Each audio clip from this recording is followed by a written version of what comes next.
네, 지금부터 제주지하수 위기관리 방안 모색을 위한 공동학술 세미나 시작을 하도록 하겠습니다. 자, 안녕하십니까. 자, 오늘 학술교류 세미나 사회를 맡은 저는 제주교통방송의 김형찬이라고 합니다. 반갑습니다. 네, 먼저 바쁘신 가운데에도 학술교류 세미나에 참석해주신 모든 분들께 감사의 말씀을 전달을 해드리도록 하겠습니다. 자, 제주에 있어서 지하수는 생명수입니다. 그 생명수가 최근에는 기후변화를 비롯해서 지하수의 하강, 그리고 또 지하수 오염, 해수 침체 등의 문제에 좀 직면해 있습니다. 자, 이에 지하수와 관련된 대학과 연구기관들이 힘을 합쳐 대응 방안을 모색하고자 오늘 이 자리를 마련을 했습니다. 자, 오늘 세미나를 통해 제주 지하수의 위기 관리를 위한 대응 방안을 모색하는데 도움이 되길 바라면서 행사를 시작을 하도록 하겠습니다. 자, 먼저 참석해 주신 내빈분들을 소개해 드리도록 하겠습니다. 한 번 한 번 소개해 드릴 때마다 여러분들 아낌없는 박수를 부탁드리도록 하겠습니다. 한국지질자원연구원 황세호 부원장님 참석해 주셨습니다. 네, 감사합니다. 제주연구원 원장 직무대리 이성용 연구실장님 참석해 주셨습니다. 감사합니다. 제주특별자치도의회 송창권 환경도시위원장님 참석해 주셨습니다. 감사합니다. 네. 제주특별자치도의회 강경문 위원님 참석해 주셨습니다. 네. 감사합니다. 제주대학교 지하수학 협동과정 윤석훈 주임 교수님 참석해 주셨습니다. 네, 반갑습니다. 네, 제주지하수연구센터 박원배 센터장님 참석해 주셨습니다. 감사합니다. 네. 자, 제주특별자치도 진기옥 물정책과장님 참석해 주셨습니다. 어디 계십니까? 네, 반갑습니다. 네, 이외에도 좀 많은 분들께서 좀 참석을 해주셨는데 일일이 호명하지 못한 점 여러분들 양해를 좀 부탁드리도록 하겠습니다. 자, 다음은 한국지질자원연구원 황세호 부원장님의 개회사가 있겠습니다. 네, 무대로 모시도록 하겠습니다.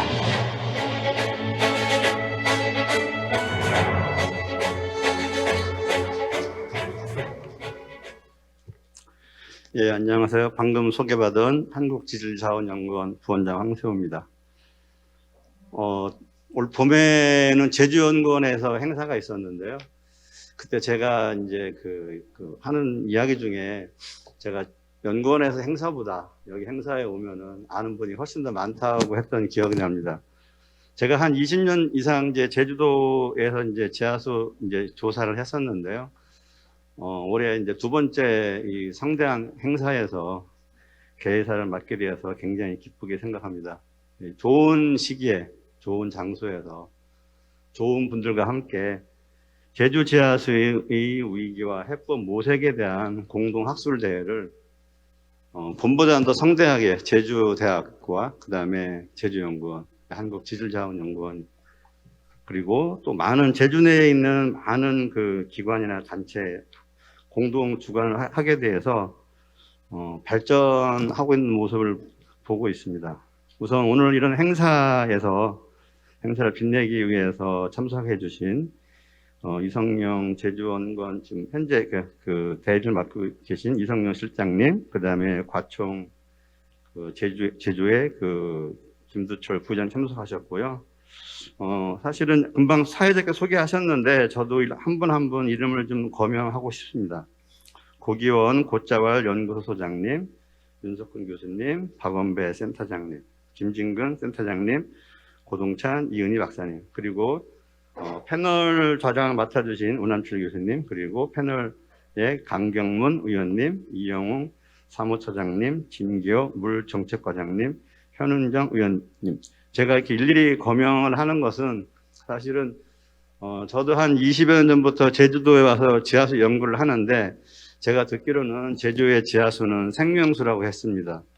그리고 그런 제주의 생명수가 오늘 주제가 보시는 것처럼 제주 지하수의 위기와 해법 모색입니다. 스스로 지금 현재 제주 지하수가 어떤 위기 의식을 느끼고 있고 그거에 대한 해법을 찾으러 이제 공동 학술대회가 있는데요.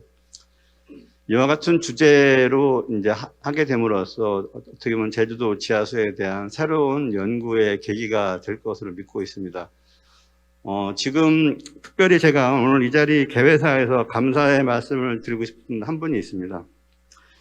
제가 이제 어쩌면은 부원장으로서 여기서 이런 발표를 개회사 하게 된 것도 제주도에 가서 일을 할 때 제가 알고 있는 아주 귀한 친구가 있습니다. 굉장히 고집스럽고 제주도에서 굉장히 열정이 많고 제가 존경하는 연구자인데 고기현 고짜을 연구소장에 대해서 개인적으로 감사 말씀 드리는 게 오늘 이런 자리가 제주도 지하수에 대한 지질에 대한 그런 좀 제가 보기에는 우둔할 정도로 애정과 열정으로 연구를 했고 여기 계신 많은 분들이 아마 그거를 잘 알고 있을 거로 믿고 있습니다. 제가 특별히 이런 말씀을 드리는 거는 사실은 그냥 와서 오늘 아침에 샤워를 하는데 물이 굉장히 잘 나왔어요. 이 중산간에 물이 잘 나온다는 건 사실 쉬운 일이 아닌데 그거의 가치는 잘 모릅니다. 근데 제주도에 와서 일을 하다 보니까 청정, 제주, 생명수라고 하지만은 사실은 여기저기에 위기가 굉장히 많이 있어요. 제주도를 우리나라에서 제일 좋은 관광지라고 하지만은 오늘과 같은 제주도 지하수에 대한 위기와 왜 위기이고 그것에 대한 해법 모색이 마련되지 않으면은 앞으로의 제주도의 앞날은 지금보다는 더 밝지 않을 거로 생각을 하고 있습니다. 그래서 오늘 모인 이 자리는 제주도의 지하수의 위기 해법 모색을 통하는 새로운 계기가 될 거로 생각을 합니다. 행사에는 늘 아시겠지만 많은 분들이 고생을 하고 준비를 하고 있습니다. 행사 준비를 해서 고생하신 모든 분들께 감사드리고 또 이 자리를 빛내기 위해서 참석하신 분들과 귀중한 시간을 내서 주제 발표와 또 패널 그리고 기조 강연을 맡으신 분께 감사드리고요. 끝나는 시간까지 아주 좋은 자리가 되기를 기대합니다. 감사합니다. 네, 좋은 말씀 감사드립니다. 네, 저희가 좀 소개를 못 시켜드린 분까지 또 소개를 해주셔서 감사드립니다. 자, 다음은 제주대학교 김일환 총장님의 환영사인데 지금 오늘 부득이한 사정으로 참석하지 못한 관계로 지면으로 대신해 드린다는 점을 여러분들께 다시 한번 양해를 좀 부탁드리도록 하겠습니다. 자, 다음은 제주연구원 이성용 실장님의 환영사가 있겠습니다. 이성용 실장님께서는 지금 무대 위로 모시도록 하겠습니다.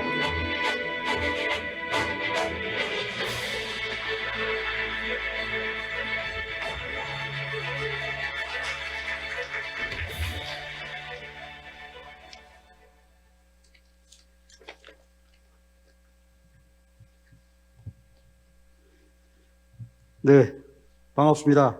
제주연구원장 직무대행 이성용입니다. 바쁘신 가운데도 귀한 시간을 내주신 제주특별자치도의 환경도시위원회 송창권 위원장님, 한국지질자원연구원 황세호 부원장님, 그리고 한국과학기술단체연합회 이선주 제주지역 연합회장님께 감사드립니다. 그리고 이 자리에 함께 하시는 모든 분들께 감사의 말씀을 드립니다. 전 세계적으로 기후변화에 따른 온난화 등으로 물 부족이 심화될 것으로 예상되고 있습니다. 그리고 양질의 수자원 확보가 중요해지면서 지하수가 중요한 대안으로 떠오르고 있습니다. 그런 점에서 우리 제주는 아주 모범적인 지역이라고 볼 수 있겠는데요. 특히 제주는 대부분을 지하수에 의존하고 있기 때문에 더욱 중요하고 그렇다고 볼 수 있겠습니다. 최근에 제주에서는 지하수의 3대 위기라는 말을 많이 합니다. 특히 인구와 관광객으로 인한 증가, 그 다음에 시설하우스 증가, 그리고 지하수 사용량이 지속적으로 증가하고 있습니다. 또한 기후변화로 인해서 강수 패턴의 변화가 지하수 함량에 대한 불안정성을 증가시키고 있습니다. 특히 해수면 상승으로 인해서 해수 침태의 우려가 높아지고도 있습니다. 더불어 화학비료 사용량이 증가되고 있고요. 개인 하수 처리 시설이 증가됨에 따라 지하수 수질에도 여러 가지 위험 요소들이 증가되고 있는 실정입니다. 지하수를 둘러싼 방면 과제들은 대학이라든지 전문가, 행정, 기관, 도민 모두가 관심을 가지고 힘을 모아야 합니다. 오늘 이 학술대회가 그 계기가 되었으면 하는 바람입니다. 2022년은 제주 지하수에 있어서 뜻깊은 해인 것 같습니다. 세계 물의 날의 주제로 지하수 보이지 않는 물을 보이게 라는 문구가 선정되었습니다. 이와 관련해서 세미나와 포럼 등 행사가 많았습니다. 이러한 과정에서 지하수의 가치와 위기를 극복할 수 있는 방안들이 논의되고 있어서 다행으로 생각하고 있습니다. 저희 제주연구원에서는 이러한 지하수 위기, 즉 물의 문제에 대해 깊이 고민하고 꾸준히 연구하고자 2020년 10월 5일 제주 지하수 연구센터를 개소했습니다. 그래서 2년을 맞이했습니다. 그리고 오늘 제주 지하수 연구센터가 개소 2주년을 맞이하는 날입니다. 이에 맞춰 여러 기관과 함께 세미나를 개최하게 되어서 더욱 뜻깊게 생각하고 있습니다. 앞으로 저희 연구원은 지하수 연구센터가 글로벌 수준의 지하수 전문 연구기관으로 거듭날 수 있도록 적극적으로 지원하고 같이 머리를 맞대 나가도록 하겠습니다. 이 자리에 오신 분을 비롯해 도민 여러분들의 많은 관심과 성원을 앞으로 부탁드립니다. 제주 지하수의 지속 가능성을 위해서 싱가포르의 물관리 정책의 시사점이라는 주제로 오늘 기조 강연을 해주실 꽃자월 연구소의 고기원 소장님, 그리고 제주의 지하수 정책 발전을 위해서 오늘 아낌없는 말씀을 해주시기를 기대합니다. 그리고 토론을 해주실 연세대학교 은암칠 교수님, 제주특별자치도의 환경도시위원회 김경문 의원님, 그리고 환경운동연합의 이용우 사무처장님, 제주특별자치도 진기옥 물정책과장님, 그리고 한국환경연구원 현윤정 연구위원님께 감사의 말씀을 드립니다. 토론을 통해 제주 지하수의 위기 관리를 위한 다양한 방안들이 제시되기를 기대합니다. 마지막으로 오늘 공동학술 세미나에 참석해 주신 모든 분들께 감사를 드립니다. 그리고 많은 시사점이 도출될 수 있기를 기대합니다. 감사합니다. 네, 고맙습니다. 자, 이성용 시장님의 좋은 말씀 감사드립니다. 자, 다음은 한국과학기술단체 총연합회 제주지역연합회 이선주 회장님의 환영사가 있을 예정인데 오늘 좀 부득이하게 참석을 못하신 관계로 김두철 교수님께서 환영사를 대신 읽어드리도록 하겠습니다. 네, 양해 부탁드리겠습니다. 자, 무대 위로 모시도록 하겠습니다.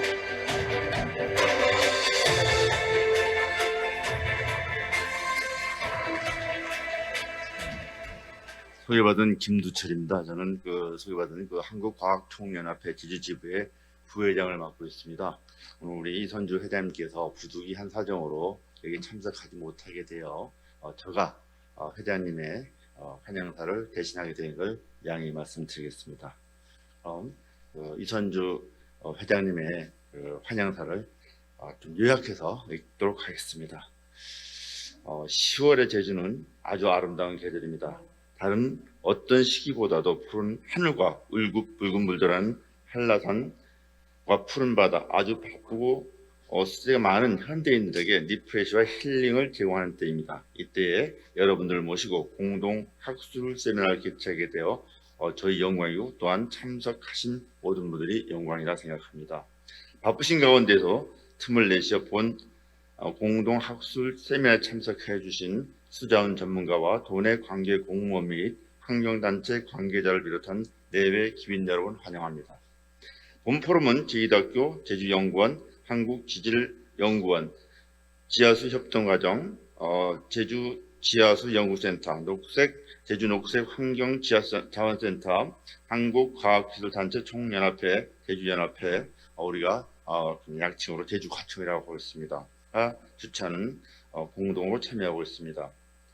제주도의 지하수 관련 주요 연구 및 지원 관계와 시민단체 등들이 일심으로 협력하여 제주 지하수 위기 관리 방안을 모색하고 공동 학술 세미나를 개최하게 된 것입니다. 오늘 세미나 주요 키워드는 제주 지하수의 위기 관리입니다.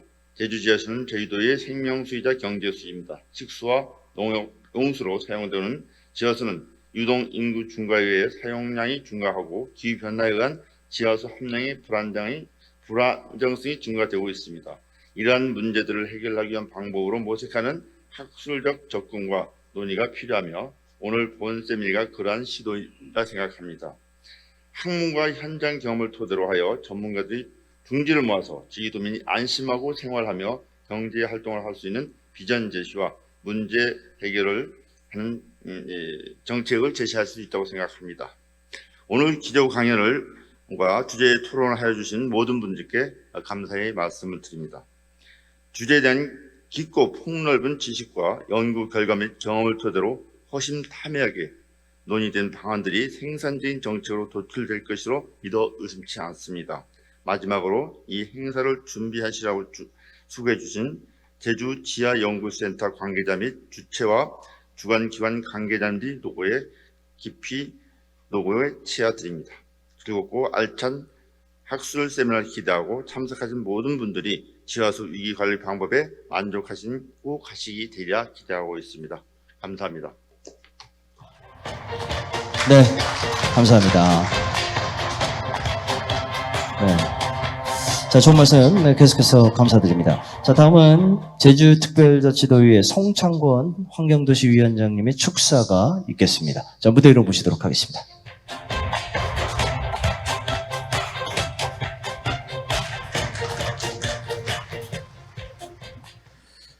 예, 제주특별자치도의회 환경도시위원회 송창권 위원장입니다. 우선 축사라기보다는 감사의 말씀을 드리겠습니다.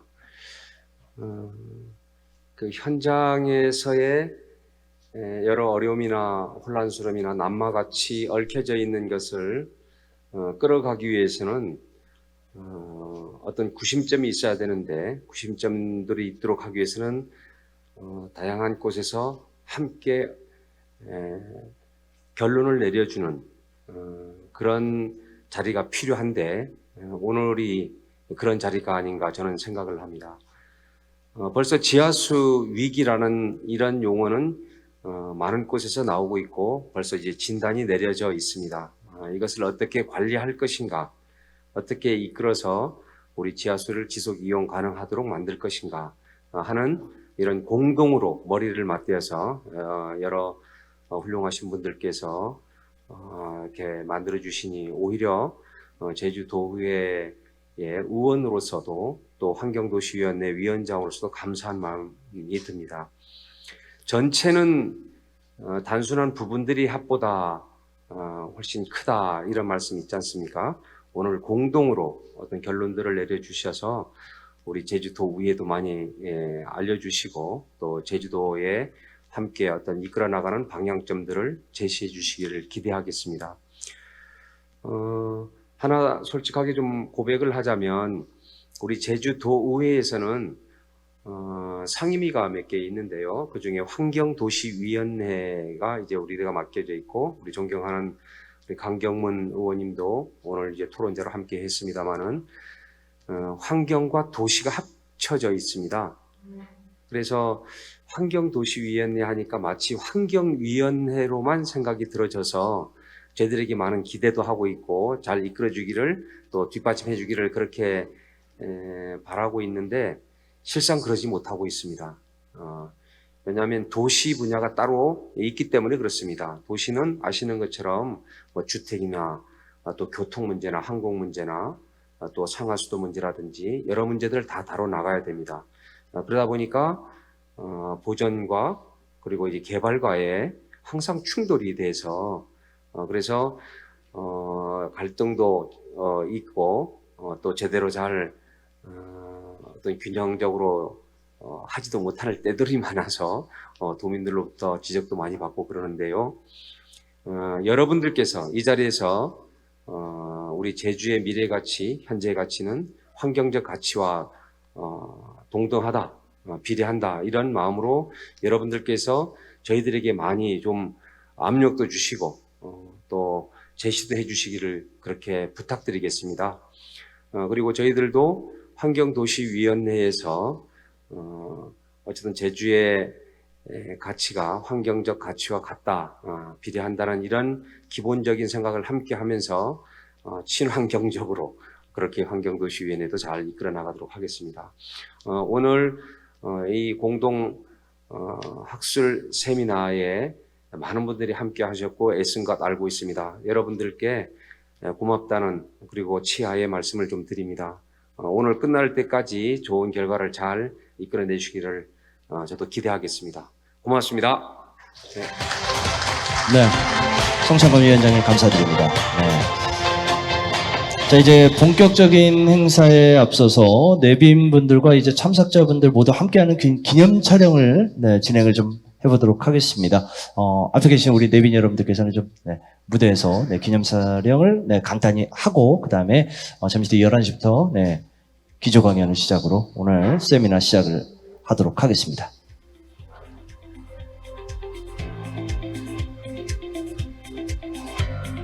네, 무대 위로 올라서셔서 하도록 하겠습니다. 뒤쪽에도 함께 서주시면 되겠습니다. 그렇게 많은 분들께서 올라가시는 자리가 아니라서 강경문 의원님 올라와 주시고요. 자, 자리에 함께 서주시면 감사하겠습니다. 자, 이제 사진 촬영 진행을 하도록 하겠습니다. 카메라 봐주시고요.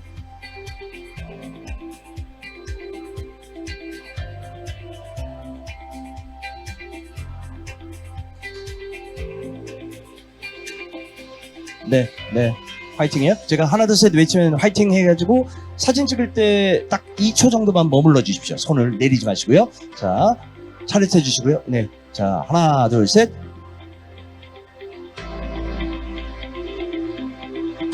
고맙습니다. 감사합니다.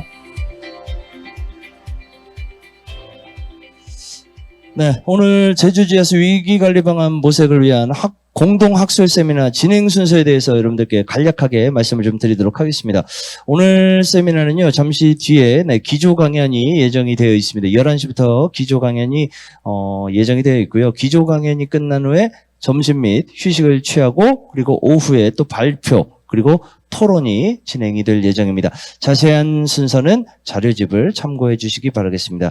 11시부터 시작인데 지금 10시 53분입니다. 잠시 여러분들 혹시나 화장실 혹은 아니면 뭐 커피라든지 다과 뒤쪽에 밖에 좀 준비가 되어 있습니다.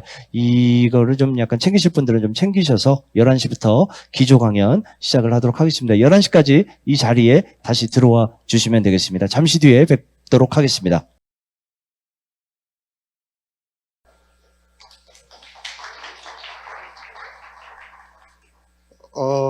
여러분들 싱가포르 많이 가보셨죠? 안 가보신 분은 한번 기회를 만들어서 한번 다녀오시면 좋을 것 같습니다. 왜 오늘 제가 이 싱가포르 얘기를 이 기조 강연의 주제로 잡았는지 의아해 하실 분들이 꽤 있을 것 같은데, 사실 싱가포르 하면 여러분들 생각나는 게 뭡니까? 첫째, 여행 갔을 때 길거리에서 담배 못 피운다. 둘째, 길거리에서 껌 씹으면 잡혀간다. 이런 인식들이 많이 있죠. 또 오늘 우리들이 이제 얘기할 핵심 주제인데, 세계에서 가장 물이 부족한 물 기근 국가다라고 하는, 사실 어떻게 보면 별칭이 붙어 있는 나라가 싱가포르입니다. 그럼에도 불구하고 싱가포르는 나중에 이제 말씀을 드리겠습니다만 스스로 물을 자급자족하는 나라로 이제 도약을 해 나가는 그런 과정들이 있고, 그거를 기반으로 해서 이제는 글로벌 통합물 관리의 리더다라고 하는 그런 평가를 이제 받고 있는데, 저는 이제 2016년과 18년도에 싱가포르에 2번 이 물 관련해서 방문을 하면서 그때 싱가포르에 대한 자료를 좀 정리를 했던 적이 있습니다. 그래서 그때 제가 다니면서 수집했던 자료 그리고 최신의 자료로 좀 업데이트 시켜서 이 싱가포르에 대한 물 관리가 어떻게 이루어지고 있고, 또 우리들이 이 싱가포르로부터 배워야 할 시사점은 무엇인지 이런 것들에 대해서 좀 얘기를 이제 할까 그럽니다. 사실 사람은 이제 세 가지 재주가 이제 있어야 되는데, 즉 말재주, 손재주, 발재주가 있어야 되는데 저는 세 가지 재주가 다 부족합니다. 말재주가 특히 이제 부족한데, 그럼에도 불구하고 여러분들한테 조금이라도 제가 전달해 드리고자 하는 내용을 전달해 볼 수 있도록 노력을 하겠습니다. 자, 먼저 이제 싱가포르의 물 관리 전반적인 부분에 대해서 얘기를 드리겠습니다. 자, 싱가포르는 어떤 나라인가? 지도에 나옵니다만 제주도 면적의 약 40%밖에 안 되는 아주 조그만한 나라입니다. 1965년에 말레이시아로부터 독립이 됐죠. 사실 싱가포르라고 하는 국가의 나이는 저보다 어립니다. 1965년에 됐기 때문에. 그런데 이 나라가 가진 게 거의 없는 나라입니다. 환경적으로 보면 자연자원, 즉 내추럴 리소스가 거의 없는 나라입니다. 땅이 부족한 나라입니다. 농지가 거의 없습니다. 비 외에는 받아서 쓸 수 있는 물 자원이 없는 나라가 바로 싱가포르입니다. 그런데 땅이 면적이 워낙 작다 보니까 전체 물 수요의 20% 정도밖에 감당할 수 없는 나라죠. 지금 현재 싱가포르의 인구가 거의 600만 명에 달합니다. 제주도가 약 70만 아닙니까? 그러니까 제주도보다 거의 10배에 달하는 사람들이 제주도 면적의 40%밖에 안 되는 조그만한 지역에서 살고 있고, 그 사람들을 소위 물 걱정 없이 용수를 공급하기 위해서 어떤 노력을 하고 있느냐라고 하는 그런 부분에서 우리들은 좀 살펴봐야 될 부분이 있습니다. 사실 현재 1인당 국민소득이 세계에서 8번째로 높은 나라입니다.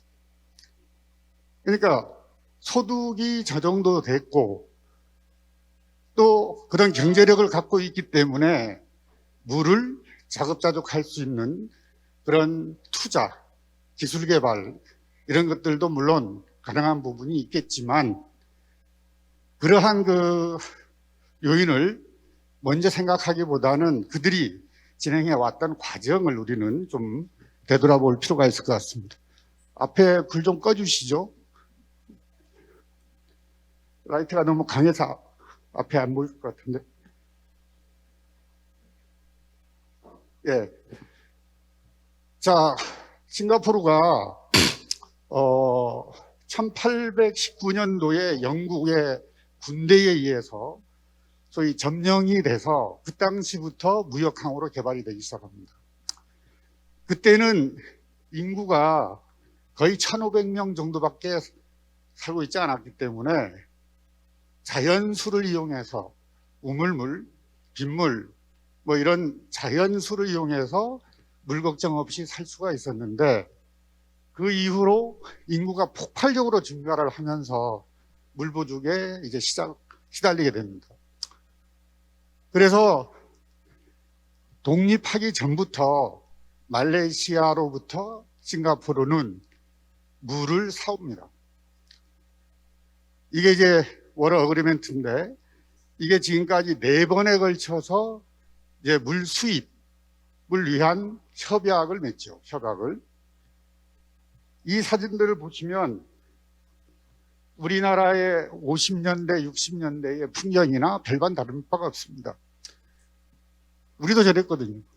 물차가 와서 물을 배급해주고, 공동수도에서 물러버럭으로 우리가 물을 기어다 먹고 하는 이런 모습과 별반 다르지 않다.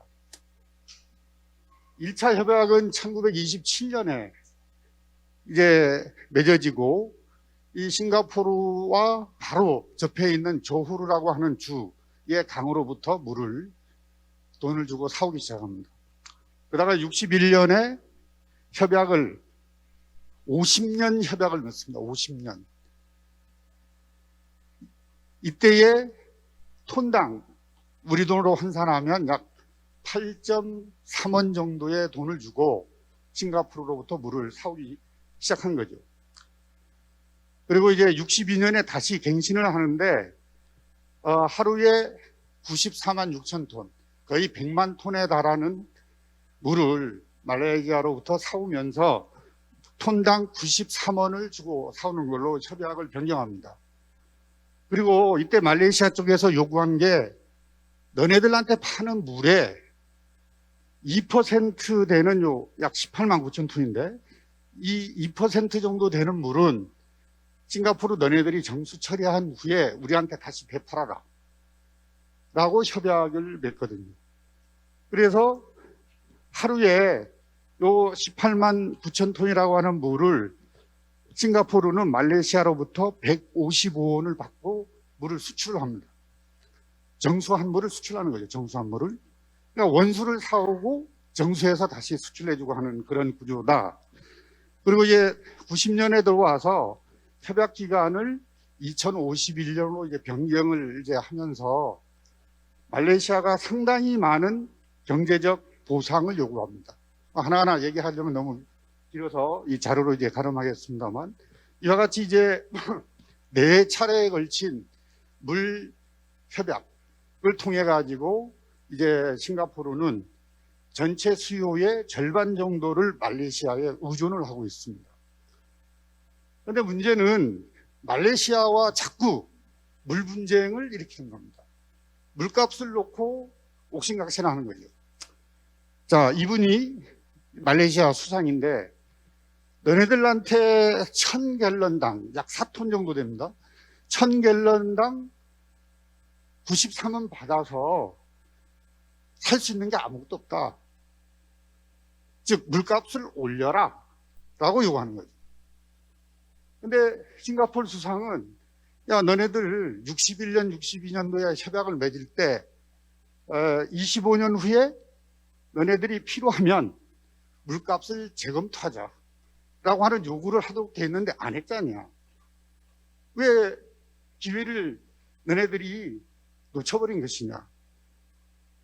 더욱이 우리가 너희들한테 원수를 사와서 되팔아주는 부분에 있어서 자 우리가 1000갤런을 정수를 하는 데에 744원이 든다. 정수처리 비용으로 744원이 드는데 너희들한테는 우리가 155원에 팔고 있다.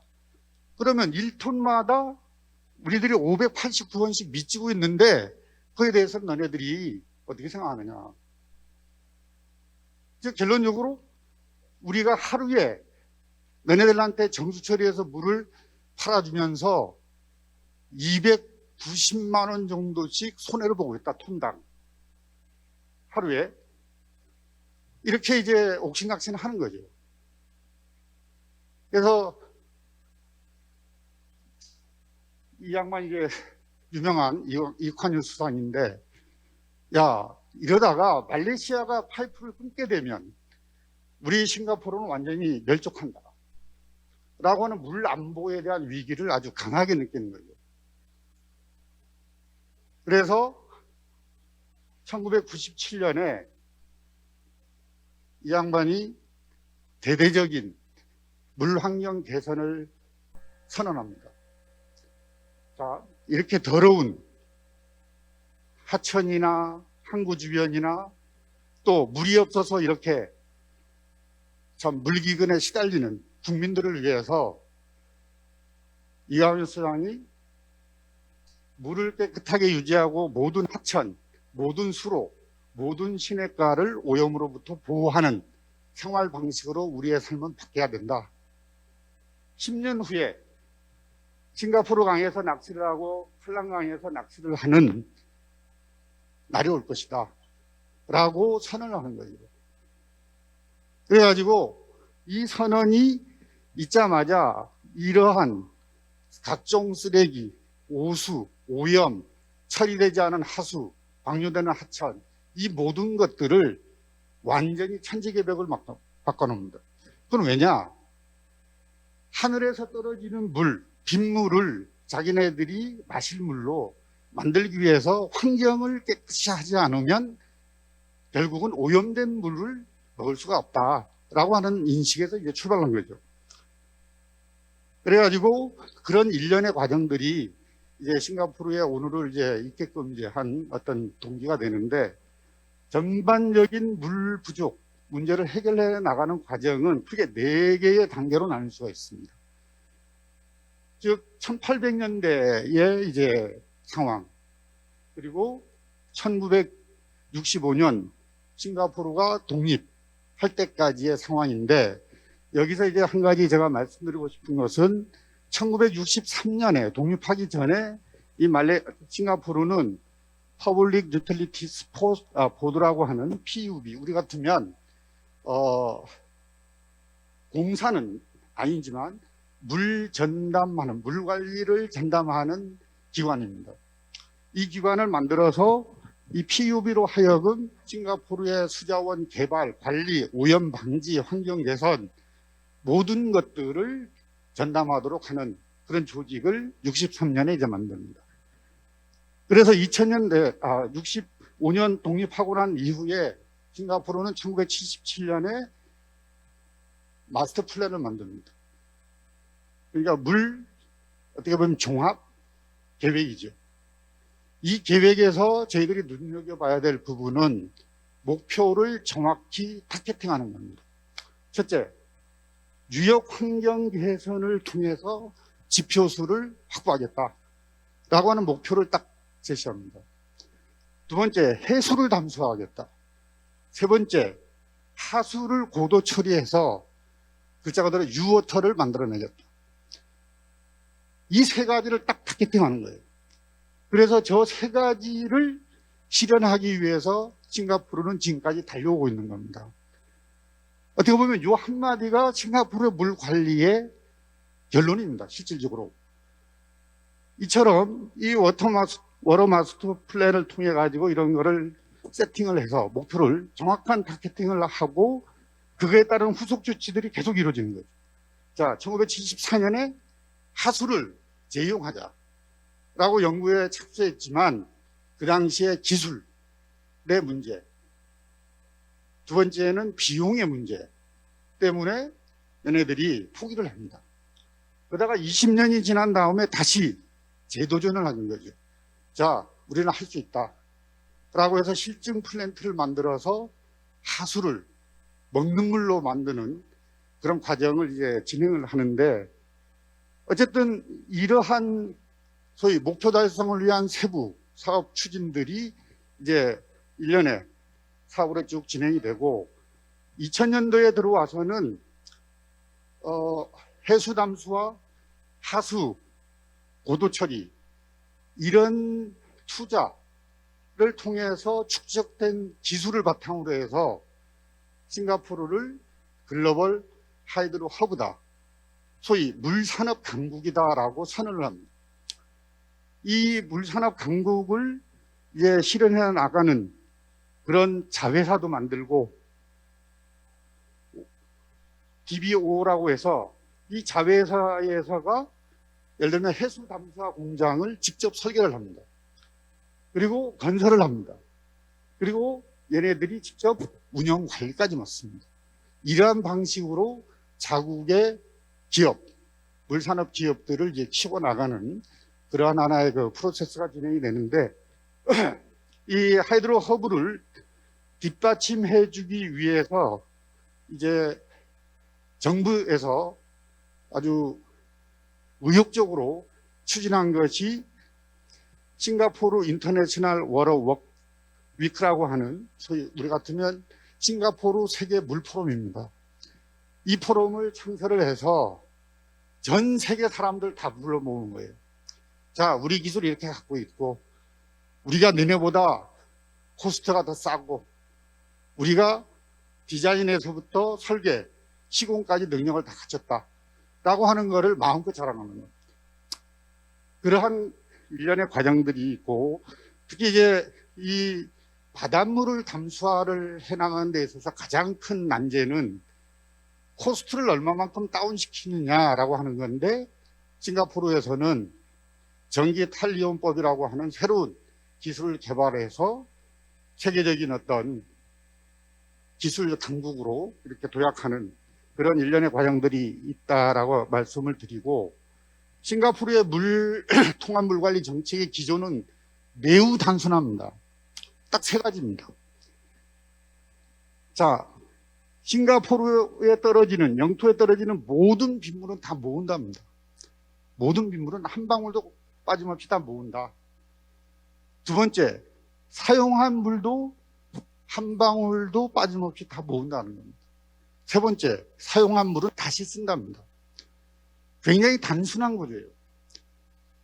그럼에도 불구하고 저 세 가지 기조에 담겨져 있는 의미는 어마어마한 거죠. 통합 물 관리의 기본 방향은 네 가지입니다. 자, 물을 다시 쓰는 사회를 만든다. 물을 다시 쓰는 사회입니다. 리제네레이티브. 이를 위해 가지고 이런 일들을 하죠. 이런 일들을. 그래서 여기에 있는 내용들에 대해서 다시 이제 설명이 되기 때문에 부연 설명을 하지 않겠습니다만, 어쨌든 첫 번째는 재생 가능한 물 공급 시스템을 구현한다라고 하는 것이 첫 번째 기본 방향입니다. 두 번째는 도시의 물 환경을 체계적으로 친수 환경으로 만든다라고 하는 이러한 의미의 정책 방향을 잡아놨습니다. 그래서 물 정원이라든지 빗물 정원이라든지 습지, 저류지 조성, 이런 모든 것들이 사실 도시에서 면적이 조그만한 도시에서 얻을 수 있는 빗물을 다 모으기 위한 하나의 어떤 정책적 방향이다라고 말씀을 드릴 수가 있고, 세 번째는 유역을 연결하는 도시다라고 해서 싱가포르에 이제 자그마한 강들이 꽤 많은데 그 강들을 다 서로 연결해서 통합 관리하는 겁니다. 수량, 수질, 도시, 토지 이용, 이거를 다 통합하는 거예요. 특히 이제 싱가포르의 국가 정책의 핵심은 콘셉트 플랜이라고 해서 싱가포르가 10년, 20년 후에 어떤 모습으로 이 도시를 발전시킬 것이냐라고 하는 콘셉트 플랜을 먼저 만들고, 그 콘셉트 플랜을 실행하기 위한 마스터 플랜을 만드는데, 그 콘셉트 플랜과 마스터 플랜에 이런 내용들이 다 담기게 됩니다. 그 다음에 네 번째는 싱가포르 국민 공동체가 물을 현명하게 다룰 줄 아는 그런 지혜로운 도시를, 국가를 만들어 나간다라고 하는 기본 방향을 이제 설정을 한 거죠. 그래서 물 관리의 그 비전과 실행 방향은 이렇습니다. 여기에서 이제 조직은 우리 같으면 환경부 산하의 PUB, 즉 물 관리 전담 기구를 둔 거죠. 근데 조직상으로는 환경부 밑에 있지만 운영은 거의 준독립적으로 하는 기구로서의 성격을 지닙니다. 그리고 도시재개발청에서는 물, 쓰레기, 교통, 건축, 조경을 통합한 도시계획을 수립합니다. 그러니까 PUB와 도시재개발청이 협업을 통해서 자기네들이 같은 어떤 인식하에서 싱가포르의 물, 도시가 통합 관리될 수 있는 플래닝을 이제 한다라고 보시면 되겠습니다. 그래서 이와 같은 것들이 있는데, 여기서 한 가지 말씀드리고 싶은 것은 싱가포르가 1인당 물 사용량이 2000년도에 165리터였습니다. 근데 인구도 늘어나고 방문객도 늘어나고 물 소비량도 늘어나고 이러다 보니까 자기네들이 안정적으로 공급할 수 있는 물 보장량이 위협을 받을 수가 있어서 2030년에 130리터로 1인당 물 사용량을 줄이겠다라고 하는 목표를 세워놓고 있습니다. 참고로 제주도는 2020년 기준으로 하면 약 320리터 정도입니다. 이게 단순히 많다 적다라고 비교할 사항은 아니지만 어쨌든 싱가포르는 1인당 물 사용량을 최대한 줄일 수 있는 그런 도시로, 그런 사회로 만들어 나가고 있다라고 하는 말씀을 이제 드립니다. 싱가포르의 물의 전략 정책은 이렇습니다. 첫 번째, 싱가포르에서 현재 물을 사용하는 특성을 얘네들은 아주 디테일하게 조사를 합니다. 이 그림이 2018년, 2019년 동안에 가정집에서 샤워를 하면서 물을 얼마나 쓰고 있는지,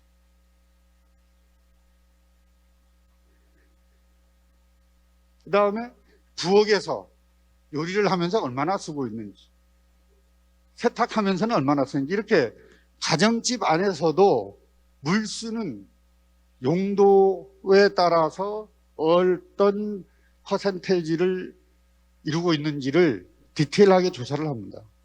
그래서 이런 것들을 조사를 한 결과를 보면 물 사용량의 45%가 생활용이고 나머지 55%는 공업용으로 쓴다 라고 하는 물 사용 특성, 그리고 가정에서는 29%가 샤워용으로 쓰고 화장실과 주방이 각각 17 내지 16%씩 쓴다. 그리고 이게 재미난 것은 가사도우미가 있는 집이 없는 집보다 물 사용량이 더 많다 라고 하는 그런 흥미로운 점들도 얘네들이 찾아내는 거죠. 그래가지고 2030년에 1인당 물 사용량을 130리터로 줄이겠다 목표를 세우면서 가정에서는 최대로 5%, 지금보다 5% 줄여야 된다. 기업에서는 10%에 달하는 물 사용량을 줄여야 된다라고 하는 목표를 세부적으로 딱 정해주는 거죠. 그래서 저거를 하기 위해서 교육도 시키고 수도 요금을 조정하기도 하고 하는 여러 가지 수단들을 이제 만들어내고 있는데, 싱가포르의 물값 구조는 매우 특이합니다. 크게 보면 수도 요금, 물전략세, 물재생수수료 세 가지가 붙어서 합쳐져서 물값입니다. 우리는 물의 치수에서부터 가정까지 공급하는 데 들어가는 생산 비용에 어떻게 보면 초점이 맞춰지고 있지만, 싱가포르는 그거 외에 물전략세와 물재생수수료 두 가지를 더 포함한다라고 합니다. 그래서 2018년 7월 1일자로 개정된 가정용 먹는 물용 물값을 보면 40톤까지 사용했을 때 톤당 달러당 1,000원을 이제 가정하면 2,700원 정도 되죠. 2,700원 달러당. 그러니까 40톤까지 먹는 물로 쓰는 경우에는 톤당 2,700원을 받습니다. 그래서 이 세 가지를 합치다 보니까 그겁니다. 그래서 요거는 순수하게 1,200원은 수도요금이죠. 그 다음에 물전략세가 610원을 내야 되죠. 그리고 재생수수료가 920원 내야 되죠. 이러한 구조를 이제 갖고 있다. 그래서 제주도하고 단순 비교해 보면 제주도가 싱가포르보다 거의 3.8배 정도가 수도값이 싸다라고 하는 비교를 할 수 있지만, 이거는 단순 비교입니다. 물관리 전담기관 PUB는 1963년에 만들었다고 앞서 말씀을 드렸고, 환경부 산하의 물관리 전담기관이다 라는 말씀을 드렸는데, 이 심볼은 물의 순환을 의미합니다. 물은 한 곳에 머무르지 않고 계속 순환한다라고 하는 그 의미를 담고 있을 뿐만 아니라, 얘네들이 하고 있는 기능, 상수도 서비스, 하수도 관리, 배수, 홍수 관리, 이 세 가지가 우리들의 메인 미션이다 라고 하는 거를 저 심볼에다가 담고 있고, 그 다음에 세 가지 수원을 또 담는다고 합니다. 세 가지 수원. 지표수, 해수, 유워터. 직원 수가 약 3,200명 정도 되고 1년에 2021년에 전체 예산이 1조 약 5천억 정도 됩니다. 1조 5천억 정도. 우리 상하수도 본부의 2022년 예산을 살펴보니까 867억이거든요. 물론 뭐 여러 가지 규모가 다르긴 하지만 얘네들은 1년에 6억 6천만 톤의 물을 공급합니다. 1년에. 제주도는 약 2억 4천만 톤 정도가 되죠. 뭐 사설관정 할 거 없이 다 뭐 저수지물 포함 다 해서 제주도에서 총 쓰는 물의 양은 연간 한 2억 4천만 톤 되는데 싱가포르는 6억 6천만 톤입니다. 굉장히 규모가 크죠. 이게 이제 그 PUB의 홈페이지인데 보다 자세한 정보가 필요하신 분은 이 홈페이지에 접속하시면 많은 자료들이 있으니까 참고하시기 바랍니다. 자, 싱가포르의 통합 물 관리의 흐름도를 말씀을 드리면, 자, 첫 번째, 쓰고 난 물은 하수 처리장에서 유워터라고 하는 소위 시설로 이송이 돼서 여기에서 먹는 물 수준의 고도 처리된 재생수가 만들어집니다. 바닷물은 해수 담수화 공장으로 가서 이쪽에서 또 탈염 처리가 이루어집니다. 빗물은 받아가지고 정수 처리장으로 보내져서 정수를 하게 됩니다. 여류지를 걸쳐서.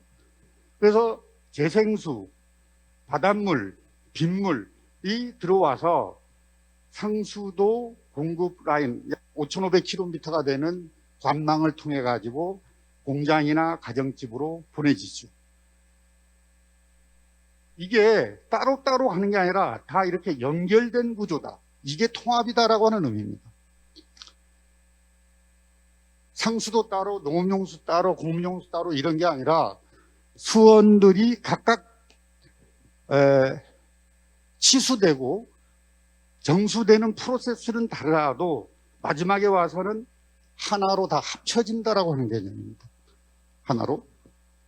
이게 이제 통합의 의미다라고 하는 것을 싱가포르는 강조를 하고 있고, 이제 이런 라인에서 공급을 하고 관리를 하는 데 있어서 SPC를 만들어 가지고 PUB가 다 요금 부과 뭐 이런까지 다 할 수 없기 때문에 PUB의 자회사를 만들거나 외주를 줘가지고 이제 관리를 하고 있다. 그리고 이제 요거는 정수 처리 계통인데 일단은 빗물 같은 경우에는 소위 우리 같으면 정수장으로 보내져 가지고 이쪽에서 1차 처리하고 폭기 응집하고 뭐 침전하고 뭐 여과하고 소독하고 생물학적인 부분에서 이제 걸러내고 활성탄을 이제 쓰고 하는 이런 과정들을 각각 다 거친다라고 하는 겁니다. 싱가포르에는 4가지의 국가 수도꼭지가 있다. 4 내셔널 탭스라고 얘기를 하는 4가지가 있는데, 첫 번째는 말레이시아로부터 수입해오는 물입니다. 두 번째는 지표수입니다. 17개 저수지를 통해서 모이는 빗물들을 저장하는 저수지죠. 그 다음에 해수담수합니다. 그 다음에가 하수제용을 해서 얻어지는 신생수. 싱가포르에서 용어를 우리 같으면 예를 들어서 하수를 재처리해서 고도 처리해서 만들어냈다 하면 제2용수 이런 식의 얘기를 붙일 수 있지만 싱가포르에서는 그거를 신생수, 다시 태어난 물이다라고 이름을 붙이는 거죠. 그래서 요 4가지의 소스들이 국가의 4가지 수도꼭지라고 얘기를 하는 겁니다. 그런데 실제로 비중을 보면 이 말레이시아로부터 수입해오는 물이 전체의 공급량의 50% 정도 됩니다. 그러니까 하루에 약 100만 톤 정도 말레이시아로부터 물을 수입해오고 있는데 그게 거의 50%를 지금도 차지하고 있다. 그 다음에 저수지를 통해서 모여지는 물은 지금 현재 10% 정도 됩니다. 그리고 이제 해수 담수화가 30%, 하수 고도 처리한 재생수가 40%. 이런 식의 지금 네 가지의 수원의 어떻게 보면 의존율, 공급률을 이제 보이고 있다라고 하는 말씀을 드리고, 앞서 이제 잠깐 얘기했지만 이 신생수 프로젝트가 어떻게 보면 싱가포르의 문제 극복에 있어서의 심벌 또는 대표적인 그런 사례다라고 얘기를 드릴 수 있는데, 이 사진은 유워터 홍보관입니다.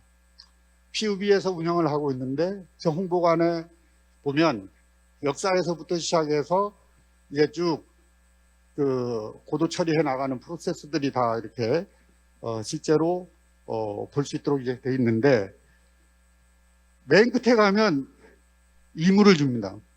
제가 갔을 때는 이물이었는데 최근에 보니까 병 색깔이 좀 바뀌긴 했었습니다만, 요게 하수 고도 처리에서 나온 물이거든요. 그래서 마셔보라고 물을 주는데 대부분의 사람들은 안 마십니다. 마셔보면 칼로리가 제로이기 때문에 아무런 맛도 없습니다. 그냥 글자 그대로 증류수입니다. 증류수. 이게 몸에 이롭거나 나쁘거나 이런 느낌조차도 받을 수 없이 칼로리가 제로, 물속에 아무것도 안 들어있는 겁니다.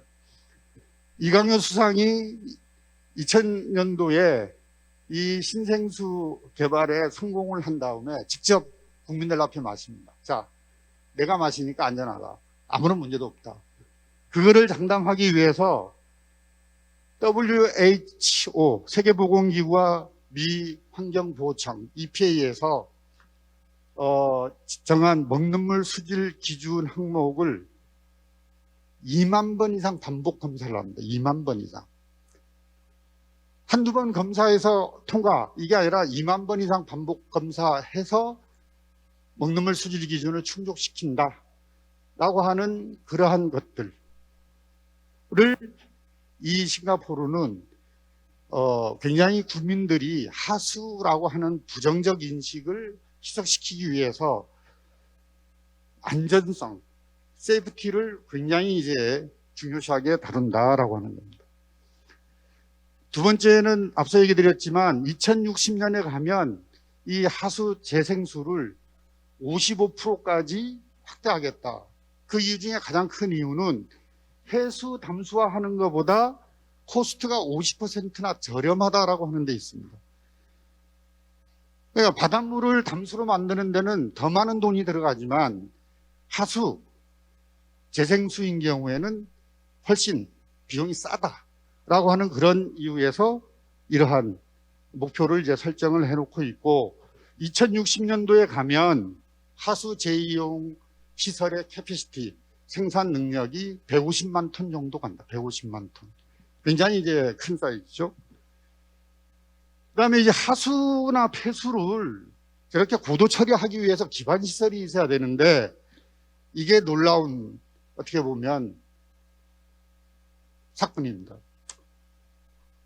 이 지금 고동색으로, 약간 고동색으로 된 1번이라고 써 있는 데가 1단계 48km 공사를 마친 데고, 2단계가 붉은색, 그 다음에 초록색, 요게 현재 진행 중이고 2025년에 이제 완공된다고 하는데, 우리 같으면 지하철과 같은 지하 35에서 55m 지점에 직경 4에서 7.5m의 터널을 뚫는 겁니다.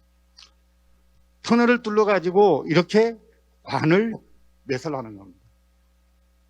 이 관은 100년 동안 써도 부식이 안 되는 관이다라고 자기네들은 자랑합니다. 100년. 사중 코팅이 되어 있는 구조를 나타냅니다. 사중 코팅. 그래서 가정이나 공장지대나 이런 데서 나오는 모든 하수나 폐수는 다 이 메인 DDT, 딥 터널 스위치 시스템이라고 하는 DDT 시스템으로 다 연결이 돼서 하수 처리장으로 다 보내집니다. 이게 없다라고 하면 사실 하수 재이용을 통한 신생수의 생산이라고 하는 것은 어렵겠죠. 그래서 하수 처리장 전체를 다 이렇게 네트워킹으로 만들어 놨다.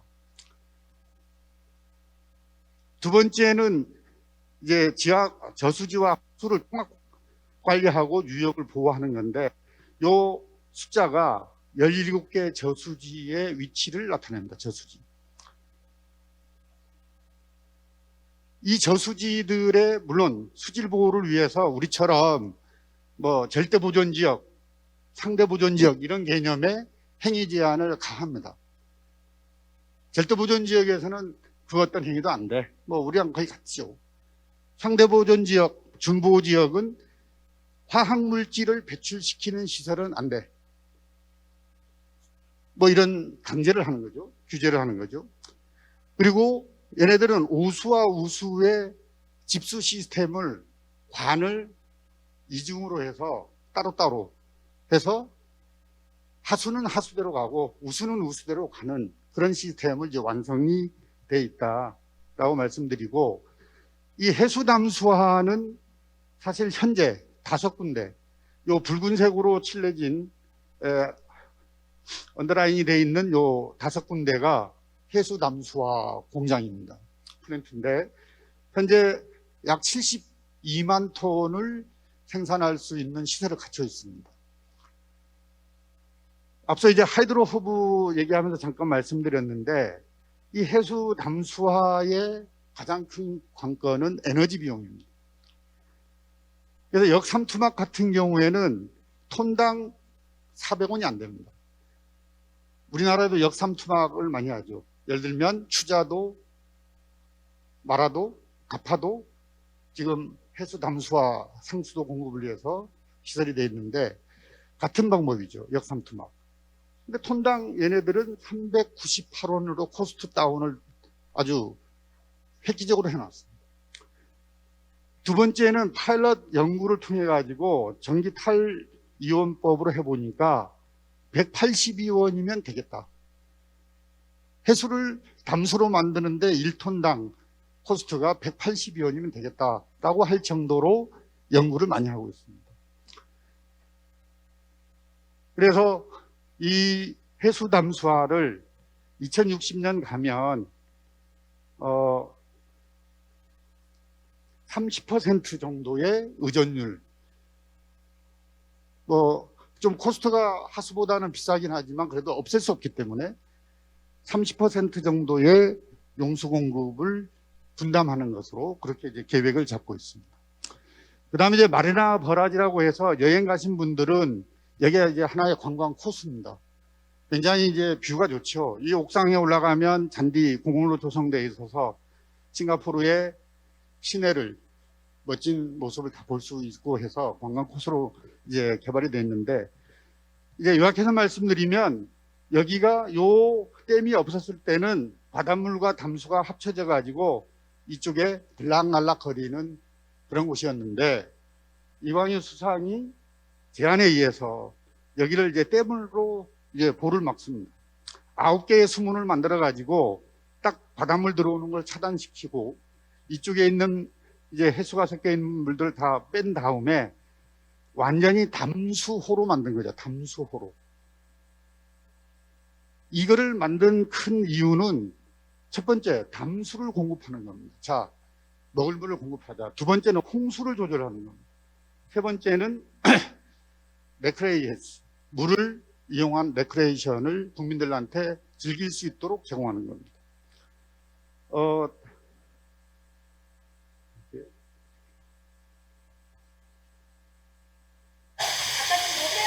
이게 마리나 버라지의 요 홍수 조절 기능을 실제로 요 센터에 가면 홍보관에 공룡 직접 작동하는 것을 보여줍니다. 그래서 제가 갔을 때 찍어놓은 건데 뭐 잡음이 좀 있긴 합니다만 비가 많이 와서 담수호의 수량이 증가하면 이렇게 차례대로 수문이 열립니다. 수문이 한꺼번에 열리는 게 아니라 차례대로 열리면서 수량을 조절을 해줍니다.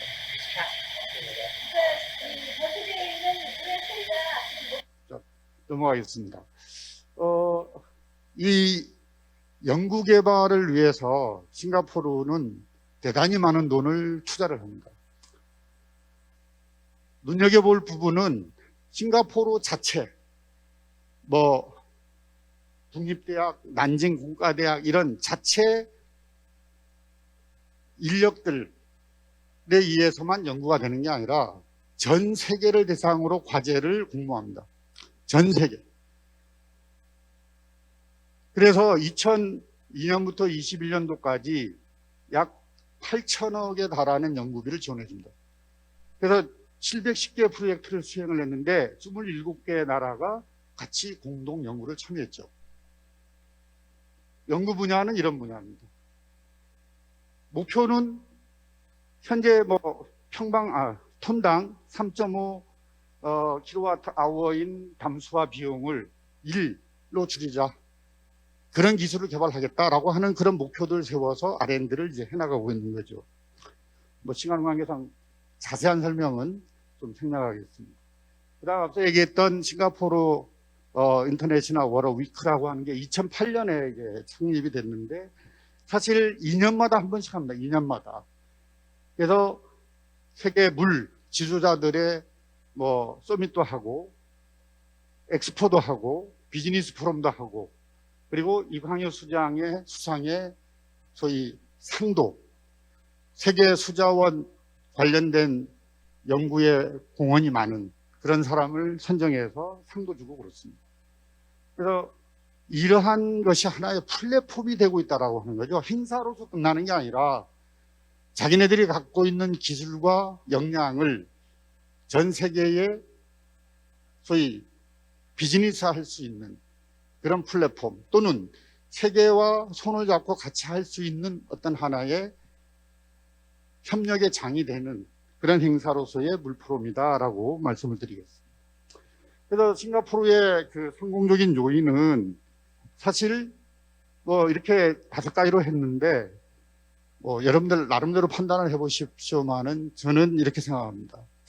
목표를 정확히 타겟팅을 하고 그것을 실현을 통해서 물 안보를 확보하기 위한 강렬한 의지와 투자가 싱가포르의 오늘날의 소위 세계적인 통합 물 관리의 도시로서 평가를 받고 있는 게 아닌가 그렇게 이제 생각을 합니다. 자, 그러면 제주도의 문제는 어떻게 풀어나가야 될 것이냐라고 하는 걸 잠깐 좀 말씀을 드리면 제가 한번 20가지 분야별로 문제의 자문자답을 좀 해봤습니다. 하나하나 다 열거할 수는 없겠습니다만 예를 들어서 우리가 지하수를 관리하는 데 있어서 지금 부딪히고 있는 문제가 수량상의 문제이냐 수질상의 문제이냐 어느 쪽이 더 크냐라고 하는 것에 대한 분명한 입장을 정리할 필요가 있다. 만약에 수량상의 문제다라고 하면 그에 맞는 정책과 세부 실현 추진 과제들이 필요할 것이고 수질이다라고 하게 되면 그 수질에 대한 것들이 필요하겠죠. 등등등 이런 것들을 한번 우리가 자문자답을 할 필요가 있다. 스스로 자기 체크를 해보는 것이다 라고 말씀을 드립니다. 그 다음에 무엇이 문제이냐라고 하는 것을 크게 포괄적으로 보면 싱가포르처럼 우리가 앞으로 10년, 20년 동안에 실현해야 될 목표가 뭐다라고 하는 것에 대한 타겟팅이 분명하지 않다. 분명한 타겟팅을 잡고 가야 될 것 같다. 또 하나 인식의 문제인데 사실 가물으면 물에 대한 관심이 높아지고 단수가 되거나 젤수가 되거나 이렇게 되게 되면 그때는 물에 대한 얘기들이 많이 나옵니다. 평상시에 수도꼭지를 틀어서 물이 잘 나올 때는 물에 대해서 관심도 별로 그렇게 없습니다. 인식의 문제를 좀 우리가 들여다봐야 될 필요가 있다. 즉 겉에서 나오는 현상만 볼 게 아니라 속을 봐야 될 거 아니냐라고 하는 그런 말씀을 드리고 그 다음에 보면 생각이 너무 다른 거예요. 자, 직원 간에도 생각이 다릅니다. 부서 간에도 다릅니다. 예를 들면 어느 부서에서는 축산분뇨를 비료라고 얘기를 하고 어느 부서에서는 오염물질이라고 얘기를 합니다. 하나를 놓고 너무 극명한 입장 차이를 보는 겁니다. 이걸 어떻게 조정할 것이냐. 조정 기능이 사실 굉장히 미흡하죠. 자, 하나는 자원으로 보고 하나는 오염물로 보고 있는데 이게 그냥 내버리면 어떻게 됩니까?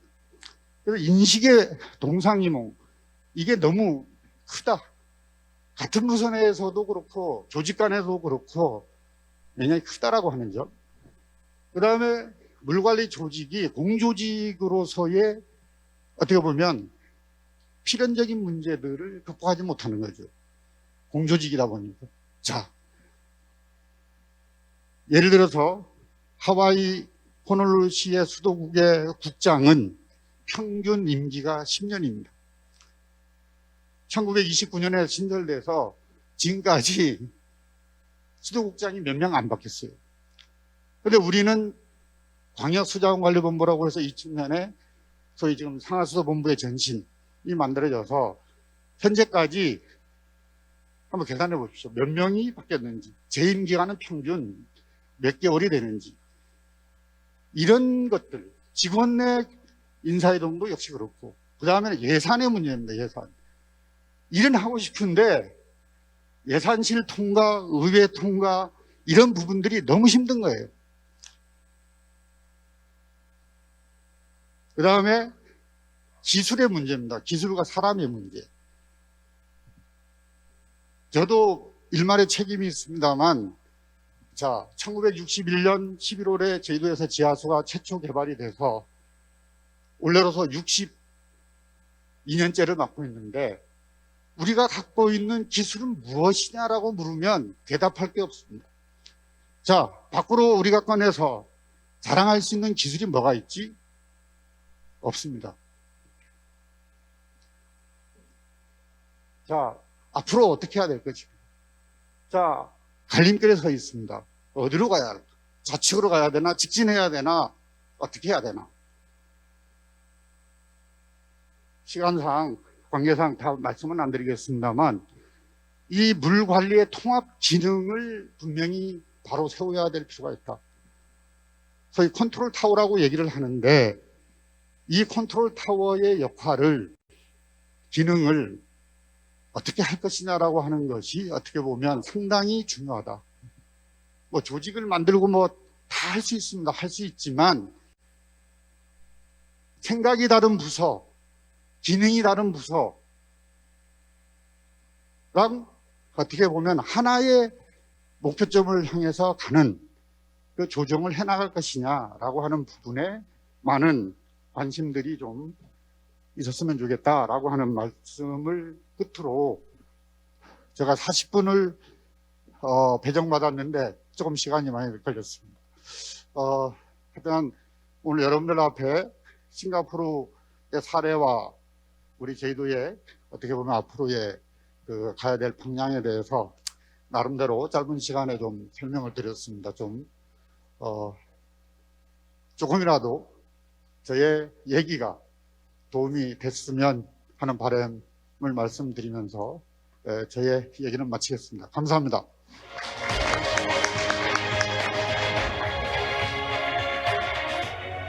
네, 지금까지 싱가포르의 물 부족 극복 과정과 정책에 대한 소중한 강연 감사드립니다.